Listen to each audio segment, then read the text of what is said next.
Les dangers, les signes d'urgence. C'est notamment lorsque vous voyez qu'un enfant ne respire pas bien. Nous, on appelle ça détresse respiratoire ou on peut appeler ça dyspnée. Par exemple, quand vous voyez il respire, les ailes du nez, ça bat, ça bouge.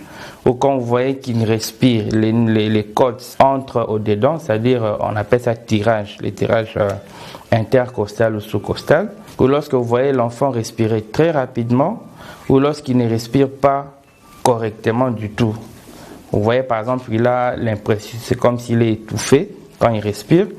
Là, c'est vraiment un signe très dangereux. Il faudra alors très rapidement l'amener à l'hôpital. Quand vous voyez l'enfant convulser, quand l'enfant convulse, c'est un signe de danger. Il faut très rapidement l'amener à l'hôpital. Quand vous voyez que l'enfant perd connaissance, on dit qu'il y a un fléchissement de l'état de conscience. Vous l'appelez, vous le bougez, il ne bouge pas, il ne réagit pas. Là, c'est vraiment un signe de danger. Il faut très rapidement l'amener à l'hôpital. Les extrémités deviennent froides et il n'est plus bien en éveil. On peut parler par exemple du choc, l'enfant qui fait des diarrhées à répétition, l'enfant qui vomit à répétition, surtout lorsque c'est un nourrisson, c'est-à-dire il est âgé de moins de 3 ans, moins de 2 ans.